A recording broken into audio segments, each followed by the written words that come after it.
Laura, take it away. Yeah, so welcome everyone. We're at episode 10, and we have a very special guest who you caught a glimpse of there. And want to thank everyone for joining us 2 weeks ago with Dr. BJ Fogg. Oh my God, he was so funny. Loved all those props he had. And David and I were talking the other day, we were like, we got to work on our Zoom rooms. There's something about having a Zoom room. So I'll hand it off to David and Chip. It looks like we have different environments. Take it away. Speaking of different environments, I want to start, David, by saying I went to the dentist today, but every time I see Laura in this environment, I swear she's in a dentist office, like behind the scenes in a dentist office. And that's where I went today. David, I went to the dentist's office, and I'm here in San Francisco after having spent the last 6 months in Baja, Southern Baja. And I have 6 doctors or dentist appointments this week because I'm cramming it all into the week.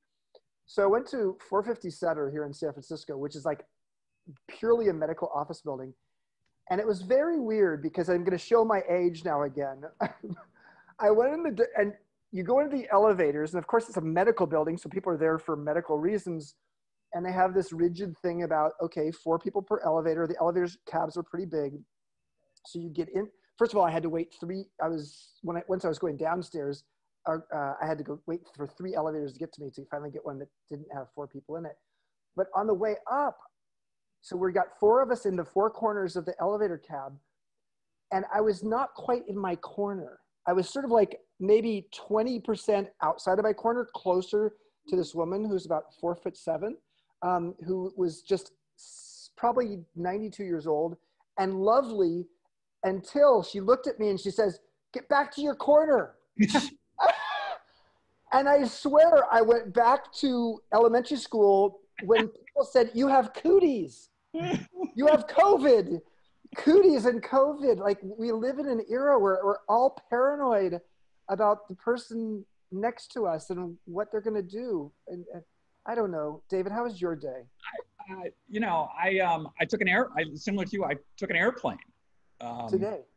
No, recently. Today I'm moving tomorrow, which is like a whole other insanity. But I was on an airplane, and I did the full like Ebola PPE treatment. Like the same stuff. We had the same gear that like you would wear in an ER, and that was weird for sure. But I felt like really safe because there were a lot of people. Like, they wear masks, but they do this. They don't do this. They do this. Yeah. And it's like, well, dude, what are you doing?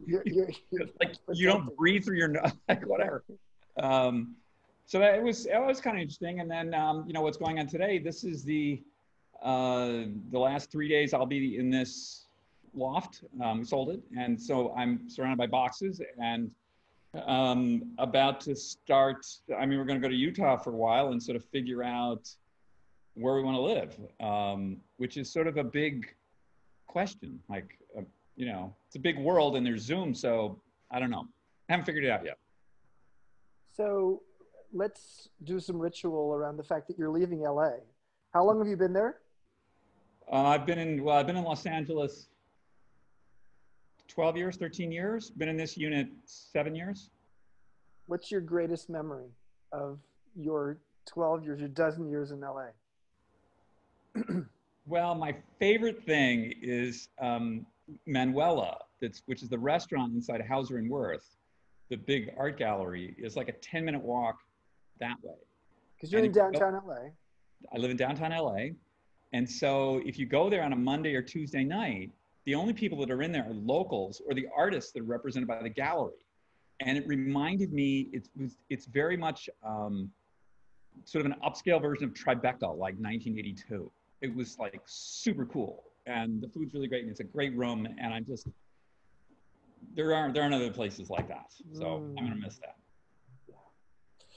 Well, I downtown LA for me is during my Airbnb era, when I was hanging out with the founders and helping steer the rocket ship. We did something called the Airbnb Open there. You invited me. I went. It was crazy. We had 20,000 people over 4 days. You took over Broadway. We took over Broadway. We took over 6 theaters, historic theaters. We had, Lady Gaga doing like, a concert in a parking lot. And oh my God, that was amazing. So I love downtown LA. Prior to that, I sort of didn't quite get downtown LA, but downtown LA has great soul. Just the buildings, the historic theaters, the great little hole in the wall places. So, well, and it's people live here intentionally. You don't accidentally live here. Well, it's also walkable. No one walks in LA, right? Except for in downtown LA. You do walk in downtown LA, and there's a lot to see.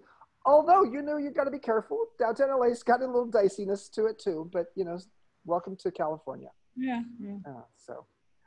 Well, it's happy hour, and it's happy hour. It's happy hour, and our guest actually and I are both drinking a beer. You want to tell us about your beer?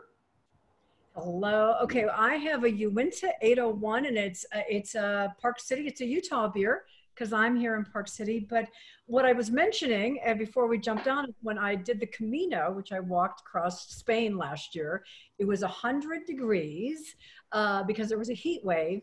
And at the end of 6 or 7 hours of walking, you would stop for your lunch and then a siesta. And I just got hooked on beer. I hadn't been drinking beer for 40 years, I would say. And I got hooked on beer. So I actually heard through the grapevine, Chip, that you like beer a little bit. So anyway, this is, and David, I don't know if you're drinking a beer too, but cheers to everybody out there. And thank you everybody for joining us. But thank you for having me. Welcome to Happy Hour, Kathy Smith, our fitness titan. And let's just all cheers each other, even if you've got something non-alcoholic, doesn't have to be alcoholic. I'm going to take a little swig of my Anderson Valley Bourbon Barrel Stout, malt beverage aged in wild turkey bourbon barrels. Wow.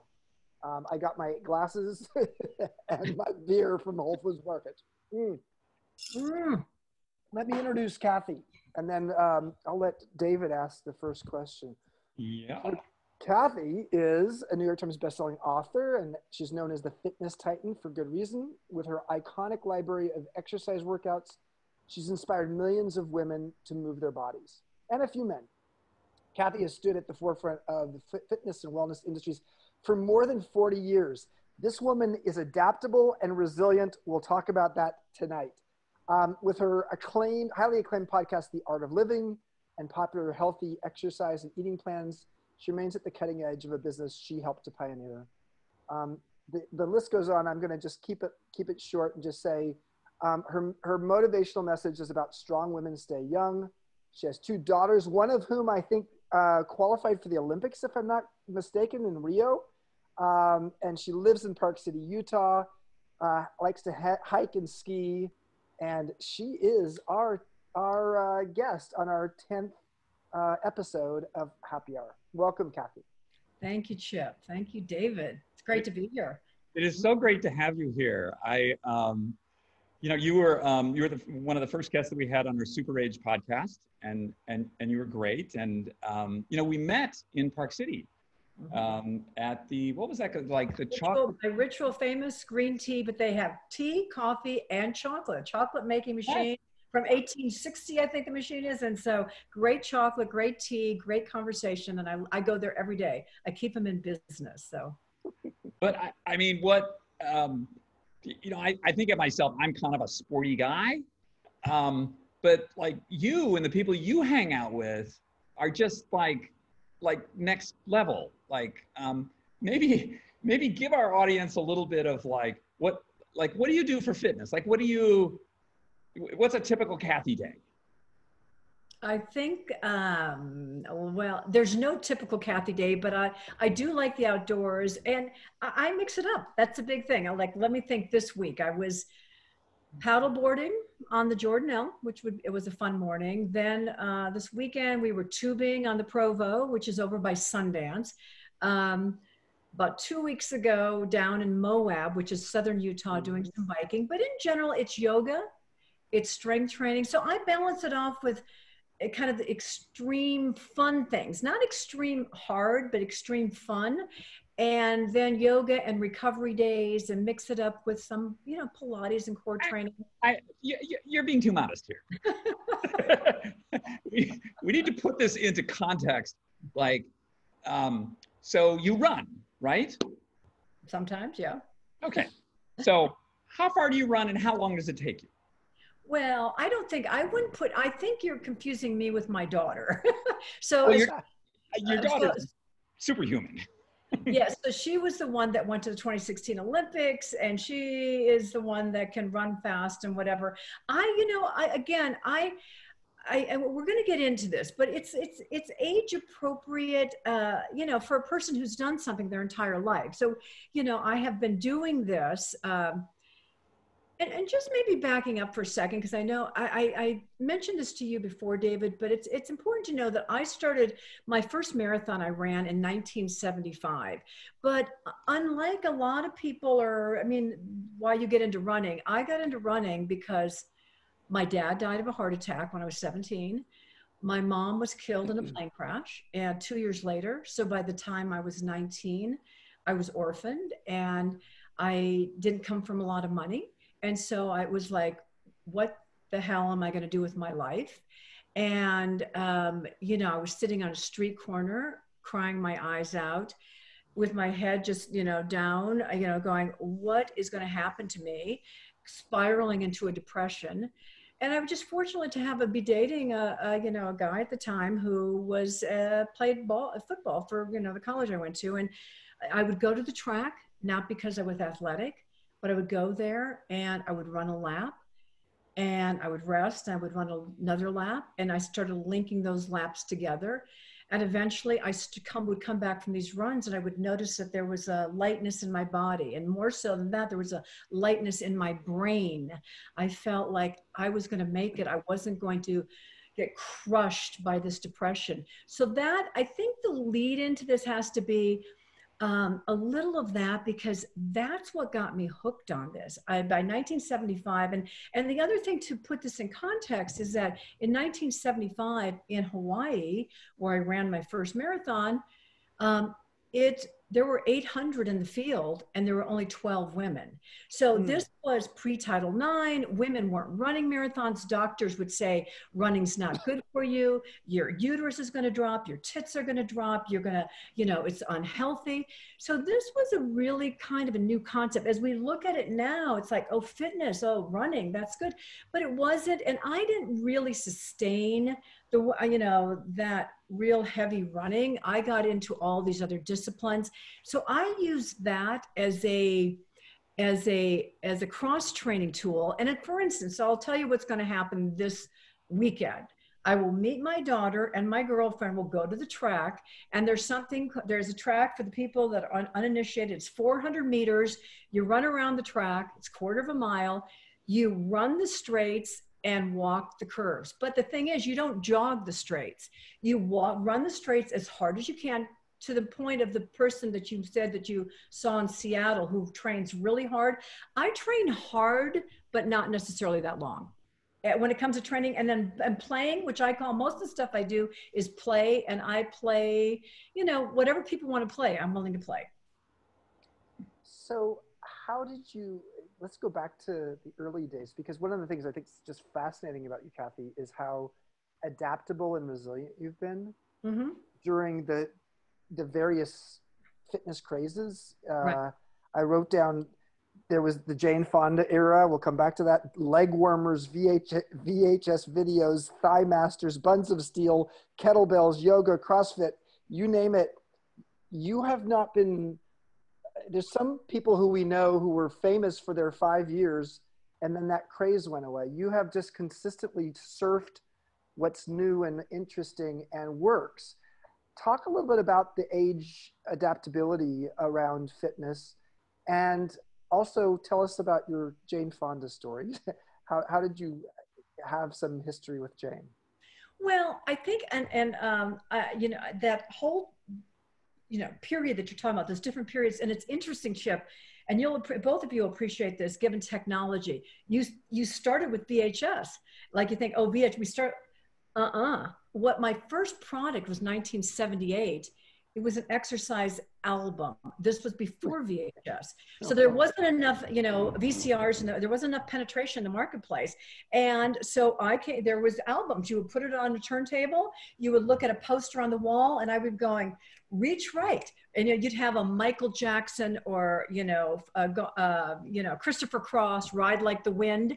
And then you'd be hearing my You're voice. showing your age. You're showing your age. No, but that's good. You know what? We're going to talk about this. And I am definitely going to call you on this, Chip, because you have said showing your age many times. And David knows where I'm going to take this. But this thing about language, you're messing it up right now, because hearing 10 times in a conversation you're showing your age doesn't make anybody feel good, and it doesn't make yourself feel good. So we're gonna talk about that. But yes.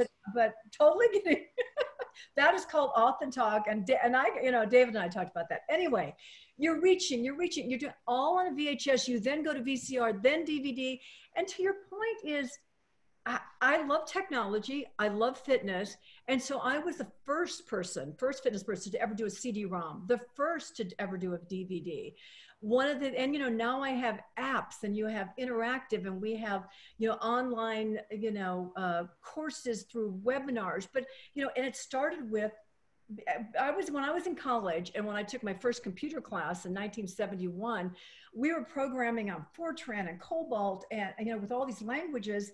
And I just was fascinated with technology. And I think that's the thing that I love talking about, is that just keep learning whatever you love. It never stops. And by the way, when I'm now this decade, which, I'll be turning 70 in, 18 months or something like that. So I'm 69 in a couple months and 70 next year. So this whole next decade, which they call, supposedly science says that, with all these experiments, that 60s and 70s are your happiest decades. And the reason being is because you don't have to worry as much. I mean, as long as you follow some of these principles that we're going to talk about, which, if you're not taking care of your body and you're not taking care of your brain, then this aging thing can suck.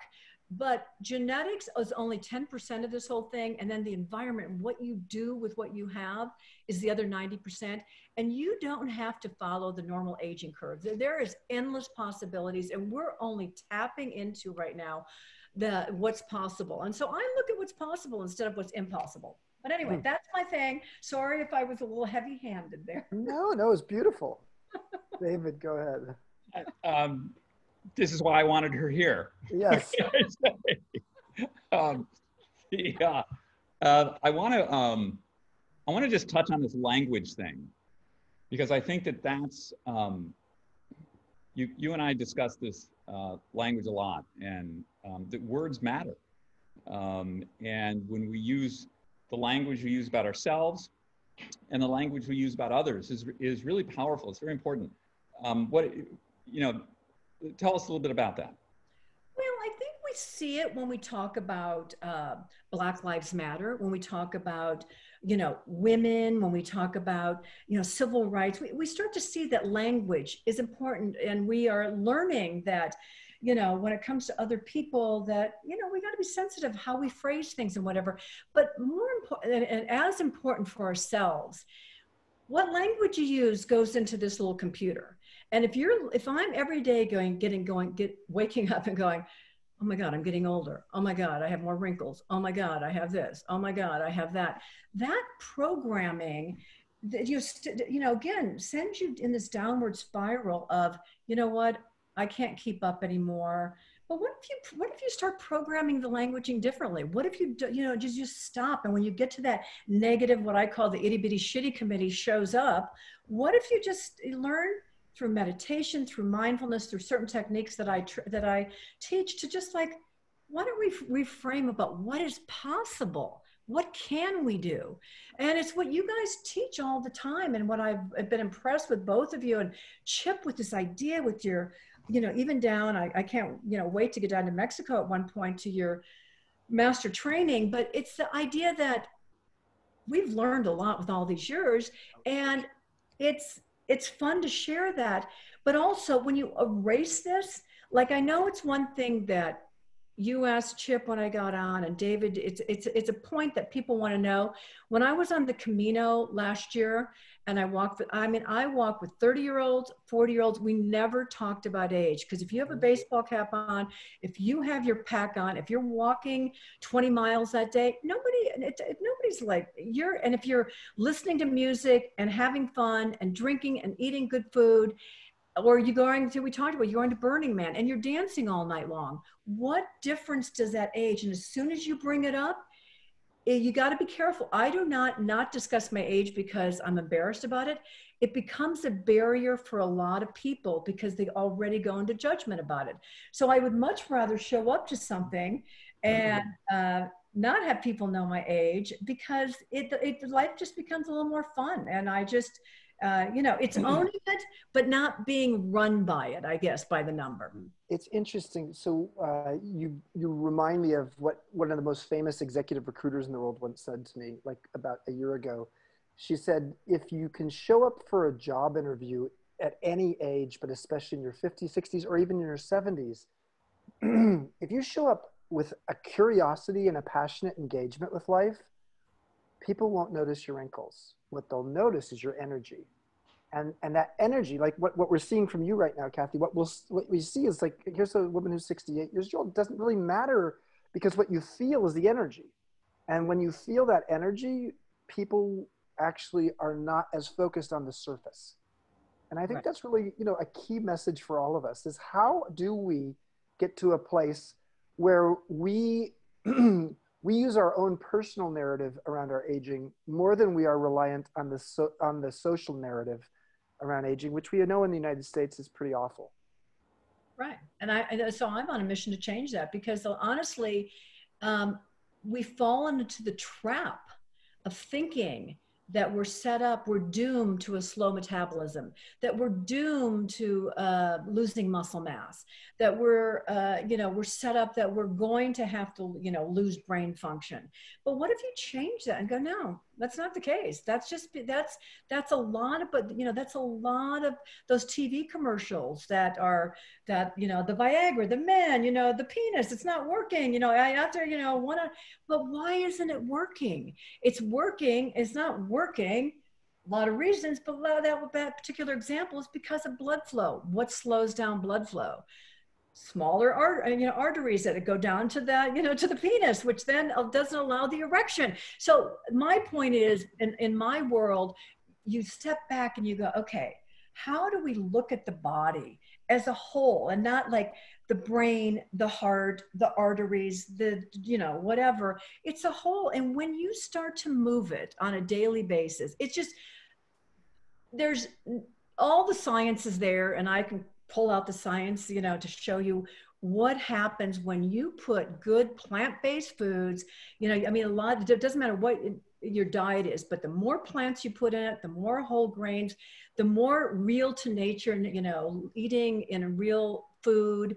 And when you move your body, and it doesn't have to be exercise, just move it. Like even now, my hope is for both of you that on the next time you have me on the podcast, we'll do it standing, or, doing it, or getting up and, and having a little, I don't know, at the end of it, having 5 minutes, like we do, of just a Zen dance or something like that. Like, let's move together, because that creates all this energy that, just, makes the world a better place and makes us happier.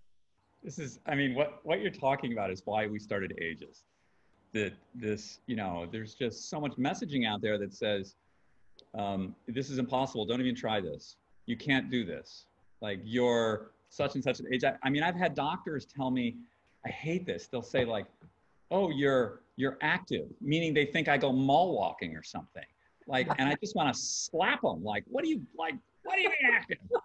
Like, that there's so much that we can do, but if we need to have examples, we need to have people say like, hey, I'm not a superhuman Olympian, and I'm doing all this stuff, and this is how I do it. And it's really having examples like you out there to say like, hey, just like move your body every day. And that's great. That just does like so much. And we're told to be so gentle with ourselves. And I'm just, I'm a fan of stress, like self-induced. I know everybody hates stress. So there are two kinds of stress, right? There's stress that's uncontrolled, which is what comes from you. But then there's the stress you put on yourself in the form of like your own pilot. And so if I run hard, I'm in charge of that. Like I've chosen to do that.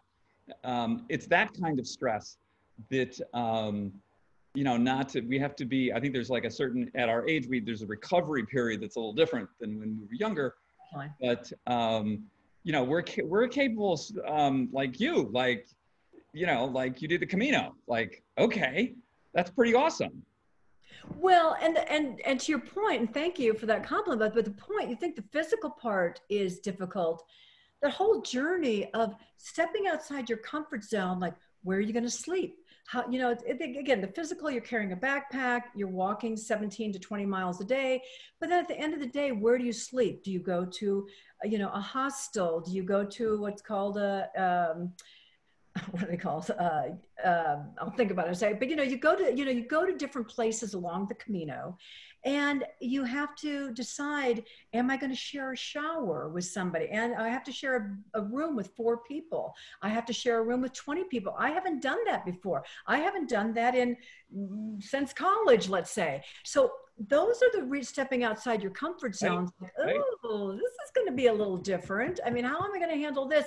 And when you see that you can get dusty and be okay with it, get dirty, share, do whatever, it just brings you this this confidence. And I think that's, you have these concentric circles, the bullseye being your comfort zone. Each time you step out and do something that you're not used to, that circle grows. And when pretty soon your circle becomes so big that you're not uncomfortable when somebody says, you want to try this. Sure, I haven't done it before. You want to try tap dancing? Well, I haven't done it before, but yeah, I'll give it a try. That comes from pushing yourself a little bit outside your comfort zone. So for those who have not read her book, Carol Dweck, Fixed Mindset, Growth Mindset, the book is called Mindset. She sort of popularized the idea that when you look at life as something that you have to prove yourself, you define success as winning. But as you get older, often you feel like, oh, I can't win at that anymore. So your sandbox gets smaller and smaller and smaller. On the other hand, a growth mindset is not when you're trying to prove yourself, you're trying to improve yourself. And success is not defined by winning, it's defined by learning. And so how we as older humans learn that we can learn something new at 60 or 70, 80 or 90, we give ourselves more options. Mm-hmm. And we wonder why people get bored in their, after midlife or later. And it's because we actually end up in such a small sandbox that we don't really have much new in our life. And so tell us, give us dish on Jane Fonda. Well, I don't think there's any dish. I don't know what, I mean, dish, let's just see. Backing up, 1975, I moved to LA. I've already run my first marathon. There are no, the smog in LA was pretty bad at the time. This is before they kind of, reined it in a bit. And so I was running down the beach. There's a woman, Gilda Marks. She's got a body designed by Gilda, and they were flexitards. She asked me if I would be the hang tag model, meaning you're on the hang tag, they go to Bloomingdale's, whatever. And so I did that. And then she had a little studio. And in her studio, I would go there, and there was music. And on this side is Jane Fonda. This side is Barbara Streisand. And it was these, you would be in class and you'd be going to music, which I love the music because I love dance and music. And you'd be doing arm circles and left and right and and you'd be doing this for about 15 minutes, these arm circles, which became very classic Jane Fonda moves. But when I was in that class, I loved the aerobics. I loved the music. I love the music. I love the class format because of the social aspect, but there was no aerobics. So I created aerobics. I put it to music. I created my class, and I got a big following. But Jane and I, through that period, we would be there's just a scoop. She was just, she started Jane Fonda. I always credit Jane Fonda for helping launch my career because we came out with our videos right about the same time our albums, because she came out with the book, and she blew open the marketplace. I mean, people were thinking, why would anybody want to work out at home? They looked at me, my first contracts, you know, it's like, nobody's going to work out at home. They want to go to gyms. You want to meet girls. You want to meet guys. It's a social thing. Why would you want to work out at home? But in my gut, I knew that there was a whole group of people that were embarrassed to go to gyms, didn't like their bodies, or women who were having their babies. But anyway, the biggest part of it was Jane Fonda put this home exercise on the map. But then fortunately for me, Vogue magazine and a lot of reviewers came out and eventually said, you know, Jane Fonda, whatever, you know, Kathy Smith is simply the best, you know. So she was the one that broke it open, which allowed me to have this career.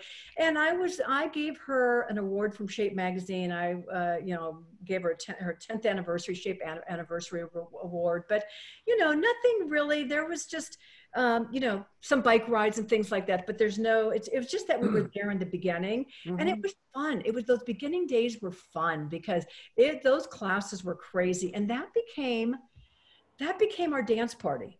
So whatever was happening at night in the 70s, where you would, whether it was Studio 54 and whether it was drugs or drinking, whatever, that then, you know, in the 80s and 80s, late 80s, early 80s, late 80s morphed into this, let's get in and have that fun dancing and sweat and dance together.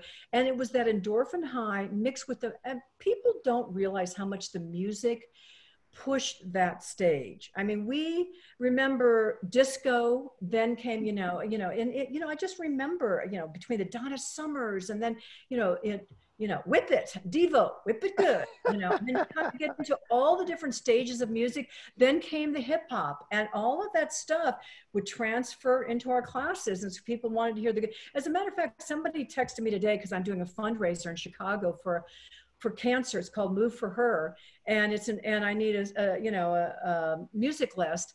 And PK from LA called and said, you know, still making great music, soundtracks and whatever, because that's what drives the class. And that's what was the whole part of the 80s. And Jane was part of that. And I was proud and honored to be part of the movement also. Wow. David's going to ask the last question before we open up to the audience. In the chats, go ahead and put your questions for Kathy. Great questions that allow you to even ask a personal question about your own physical health, mental health, spiritual health, because actually Kathy is fascinated and very committed and invested in her own spiritual health as well. So you can ask questions about that as well. David. I think that, listening to you, Kathy, it's, and you know what Chip is saying about making the sandbox bigger, it's being ready to fail and being ready to like look dumb. And I look dumb a lot and proud of it. When I was about 50, I went to the Geneva School of Dance and Drum to learn how to African dance. Wow. To live African drummers. And I was the only, there were like 3 Caucasians in the place. And I was the only guy. There was about 40, 50 people. And there was like the super hip black chicks from Fort Greene with the camo and the dreads. And man, could they move. And boy, could I not move. And it was like 6 months of clumsy, and then I got it, right? And it was like super fun. And I love to dance now, but it was, like having that just like openness, that's what I love about you, Kathy. It's just like, oh, you want to go like, do whatever? It's like, okay, yeah, I'll do that. Whatever, maybe I won't be great at it, but whatever, let's do it. And I think that applies to like, that's like the secret, right? It's like, it's okay to mess up. It's fine. And if you're not messing up, you're not pushing, you're not doing enough stuff. The circles aren't big enough. I like how the way you're saying that. And I also, because very Buddhist, I like this idea of this childlike quality, even things that you've done already. And I think this is the thing that also to remember. We get into like, oh, I know about that. I mean, you sit down with a group of people and you say, fitness. Oh, I know about fitness. And then as opposed to, I try to approach things with the new eyes and every time, like you do a hike and you find something new on the hike, you do, a new class, or not, to your point, not being afraid to look awkward and also fail. I do a lot of stuff. I mean, I give talks on this, but in fitness, failure is a good thing. So when we are doing our bicep curls, if you don't get to failure, if I don't hit that last repetition, should be like, oh, I can't finish this one. That's the good thing. And we've all experienced that. But if you don't experience that, you're not going to have the muscle growth you want.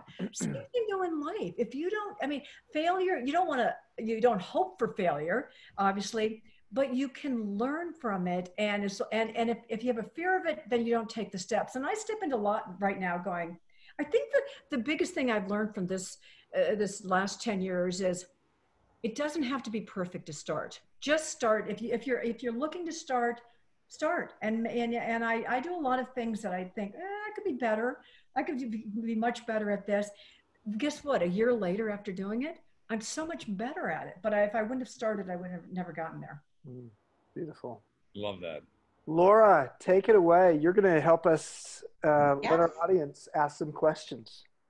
So we have a bunch of questions here, and I just want to build on what you just said, taking those small steps. Actually, the guest we had last week, that was the theme of the conversation. It was like, what was that, David? He does Every time he pees, he needs a prompt to do push-ups, and his prompt is peeing. And so every time he pees, he does 2 push-ups. And I don't know how often he pees during the day, but it was hysterical. Anyway. It's just little small steps. Yeah. So a couple of questions. We have one from our very own Leslie Bartlett. Do you think that yoga and hiking is enough exercise at our age, or do we need to do weight training and Pilates as well? Great question. Yoga, first of all, depends on what kind of yoga you're doing. And also, I would say that you still do need some strength training, whether you decide to do with body weight or with weights or with tubing or kettlebells. But the thing with yoga is that it works certain muscle groups.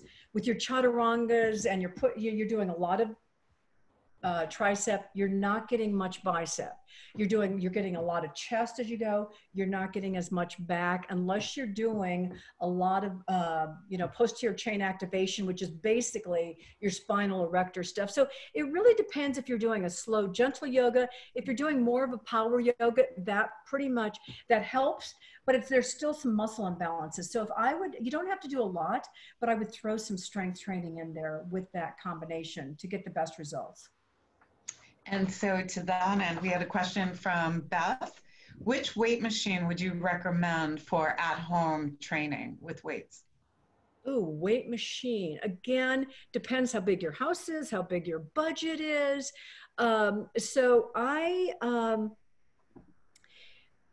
like to start small, and because honestly, and I can put this up on your site if anybody wants this. If you have 2 sets of dumbbells, and depending if you're starting out, you're starting out 3s and 5s, you go to 10s and 15s. If you're more advanced, you might go 15, 20s. But if you have 2 sets of dumbbells at your house, I have many 10-minute workouts, 15-minute workouts that you just pull out those dumbbells, and I can work your entire body with those 2 sets of dumbbells. So I think you could start there. But if you're looking for one piece of strength training machine, oh, I know, got it, TRX. I would do a TRX. TRXs are amazing. And a TRX is for people that have never seen it. It's a suspension you have to have somewhere where you can mount it either on the door or on the ceiling in your garage or in your workout room if you have it. And then you do all body weight, but it's my favorite. It's my favorite piece of equipment, actually, TRX. TRX. We have a question from Erica. What made you decide to walk the Camino? I was at a point in my life where I'm not saying it was based on a relationship, but I felt a little stuck in my where I was at, and I felt that I needed space to kind of understand what my thought process. I mean, in relation, we all get in relationships, and it was, you know, it was and is a lovely relationship, but there was something that didn't feel right about it, but it was comfortable. And I just thought, you know, I don't know, I don't want to keep going on down this path. And so I took that opportunity to take a break and just to walk for those 30 days. I knew it would cut me off from my normal routines. We all have these routines, and listen, routine's great. I base my whole career on having a morning routine and a fitness routine, but we fall into our life routine and sometimes never have time to step back and say, is this really what I want? Or am I just doing this because it's my routine? And I think sometimes, you know, shaking it up, bust out of your routine, and then all of a sudden you start to see all the possibilities, like, whoa, there are a million. And my life changed after that, by the way. It was I cannot recommend it enough. It was life-changing on many levels. So yes, that's what prompted me, though. You did Camino, and then a month later you did Burning Man, or 2 weeks later. Like, that's crazy.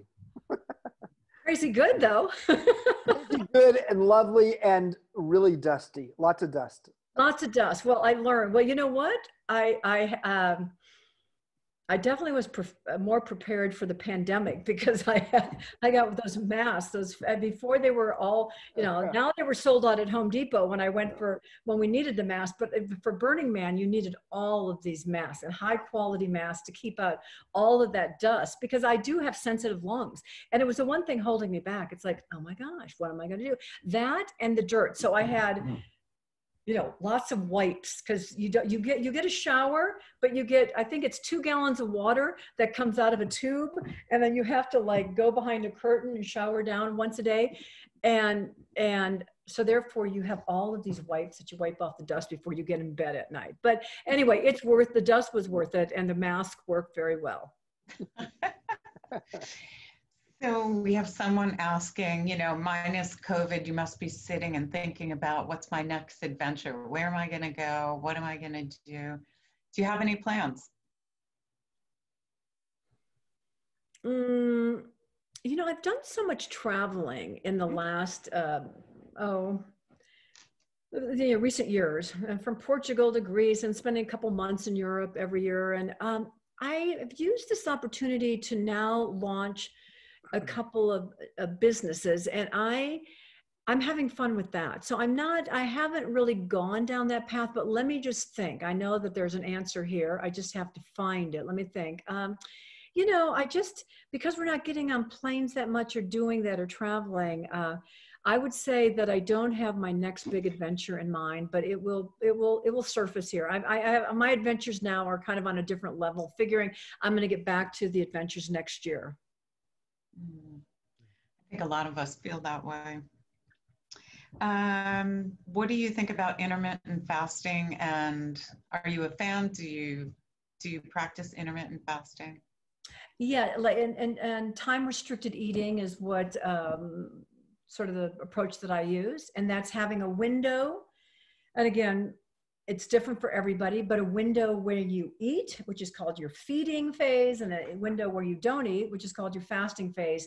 Men can go a little longer, science shows, and it's like that, you know, 14 hours, 15, even some people do 16 hours of fasting, 8 hours of eating. So for that might be, you might eat from 11 to 7 would be your eating window. For men, I mean, for women, it's a little shorter. There shows that if you go long fasting periods, women can have cortisol impact, which is a stress response in your body. So after about 13, 14 hours in a woman's body, it's like, I'm under stress and I need to hold on to my fat because something bad, we're like in a drought, a famine, something's going on here.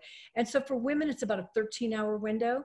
And more importantly, because everybody talks about the fasting and the feeding phase, what's really the science is showing now, which I've changed my eating in recent years because of this, it's the snacking phase. So do yourself a favor, whenever you start to eat, think about eating that, no snacking, have lunch if you're going to have it, and then your dinner, but no snacking in between. And a lot of people are doing the 2 meals a day. So like a morning, evening, nothing in between.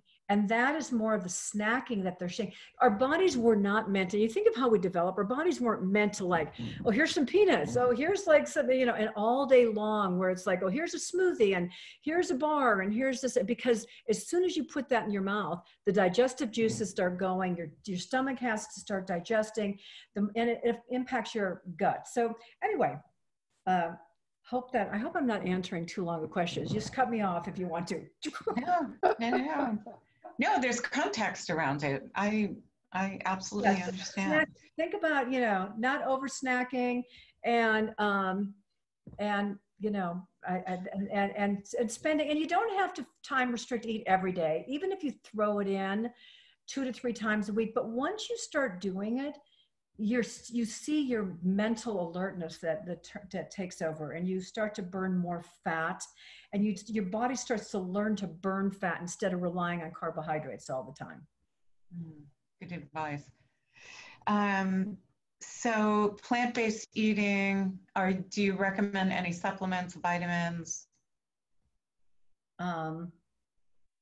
Yes. Yes. And but that's kind of a slippery slope for, I think that would be a longer conversation, but everybody get your vitamin D. I mean, get out, get some sun. I know we love sunblock and we want to keep our skin great, which I'm in that category, but get some sunlight. And I would say that vitamin D is a good one to be taking. Really depends. I'm trying to think of my morning routine now. I mean, you want to make sure you're getting your omega-3s, good fats for brain health, good combination of vitamin. And if your vitamins, including folate, B12, I think answers like this though, if you want, and I don't know what you guys do afterwards, I can just post some things if you guys want to just have it up there so people can refer to it. Okay, we'll put that in our thank you note. You have this mantra, win the morning, win the day. Can you share? Yeah, when you start, I'm a big believer of however you start the day is going to impact the rest of your, how you're going to perform, how you're going to feel. And so I get up and every day I have a shot, like a ginger shot or a turmeric shot or something. And then there's a bit of mindfulness meditation or a gratitude journal, like just getting present and spending the time. It doesn't even matter if it's 5 minutes, but just getting present about what's around you, how your body's feeling, doing a body check.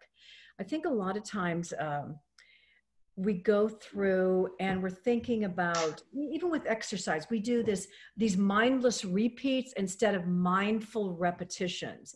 And when you get into this brain body connection, I start to do any exercise. Let's just say that I'm doing a bicep curl. I could be doing a bicep curl like this. So guys, what did you have for dinner yesterday? And what are we doing tonight? And or you can start to, notice where your elbow is and notice that your shoulder's down and it's firing and that you're engaging. And where's your core? Where's your lower abdominals? Where's your pelvic floor? And I know I get back to this pelvic floor, but as we age, your pelvic floor, and for men have it and women have it, it's a huge, important muscle in your body. And every time we move, like when you're sitting right now, and we don't have to do it 24 hours a day, but understanding where your pelvic floor is and that lifting action, that when you exercise, you start the movement, the pelvic floor engages the lower abdominals, the core, then the bicep, and that mindfulness that you take in, and you can work out for 5 minutes now, and you get such better results than just like mindless repetitions or repeats where you're not thinking about it. So that's and then I usually do, I do a power, before I jump in, I do an energization exercise before I jump in the shower. But I also have a mantra, win the morning, win the day, and the morning starts the night before. So good night's sleep, setting yourself up for a restful sleep, kind of technology, starting to eliminate it at a certain time. And if you get that 8 hours of great sleep, then you're ready to win the morning. If you've only had 4.5 to 5 hours, it's hard to get up and do what you want to do. Laura, I have to throw this in here. So when you start talking about pelvic floor, Kathy, talk about dating at age 68. La la. And whether my pelvic floor still works, is that what you're saying? Just, I mean, like, you don't have to go on for 10 minutes. Just like 3 minutes of 68-year-old dating. Well, you're talking about dating, or you're talking about the sexual side of dating, or no, just dating in general? Whatever you want to talk about, my dear. You mentioned pelvic floor, so that's where my mind went. Okay, that's fine.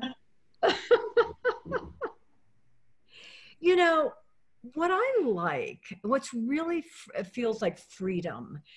And again, I just think that after we pass a big year, we get into our 50s, you still think you're in your 40s, or 30, you get into your, men and women, by the way, men are actually worse with this. You get into your 60s and you still feel like, yeah, I'm still a stud, I like it, whatever. And I can, I'm like, and you think 50s and 40s and things like that. But, once you hit, and I think there's like this 63, I noticed for myself, 63, 64, 65, every year after that, I think you really go into loving where you're at and this acceptance of, of who you are. And when you go there, everything, sex, dating, everything becomes a little better because I don't have to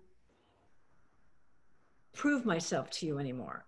I don't have to hold my stomach in or dim the lights or feel that, I'm less than because I have, some spider veins or whatever. You start to say, because you start to take it away from you and you start to go to this heart center.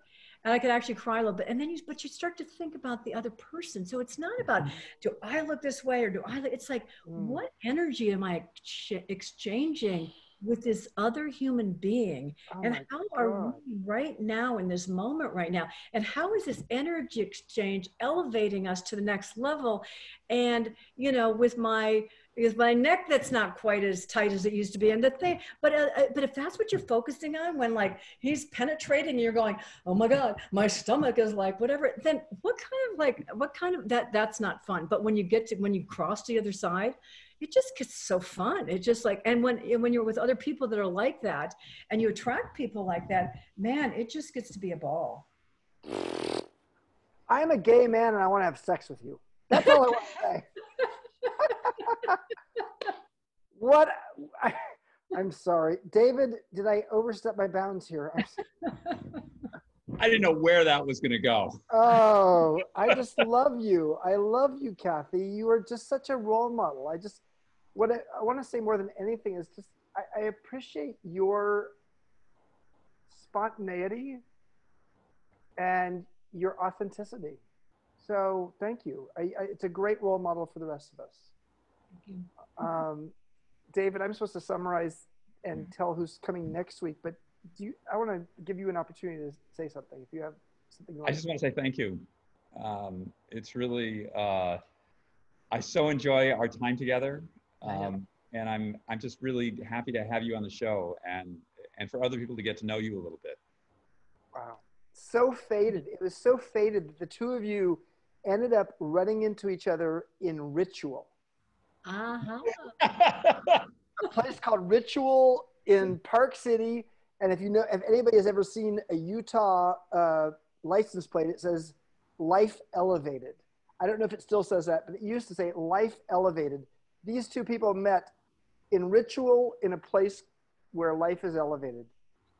So our whole point of view of having happy hour, which we started basically at the start of COVID, was to help people to have an elevated life, to feel this sense of ritual. Like every 2 weeks, I'm going to hang out with Chip and David, and we're going to have a weird conversation with someone new. And the conversations have expand the full horizon. We have someone joining us 2 weeks from now on Thursday, September 3rd, as is typical. I'm not going to tell you who it is, but this person was the creator of one of the world's greatest board games of all time, and they're still living. This is not the person who started Monopoly. They just published a book. I'm not going to say gender, just published their first book. And this person is on a mission to inspire others to find their aardvark. I have no idea what that means, other than the fact that probably a pretty interesting guest 2 weeks from now tonight at 5 p.m. Pacific time. Thank you. And I think we're giving, if anybody wants to actually, like, we do this for free. We love this. I think there's an opportunity to give to the charity Every Mother. Happy's Choice, everymothercounts.org. So if you love this, we do this for fun. We do this because we think the world needs a happy hour. Everymothercounts.org is the organization that Kathy has deemed as her happy hour recipient. So if you enjoyed your time here, give $5, give $50, give $500 to everymothercounts.org. David, I'll see you in 2 weeks. Laura, 2 weeks. Thank you for being our moderator. Thank you. Thank you, Laura. Kathy, I'm going to see you in about 10 days. Can't wait, David.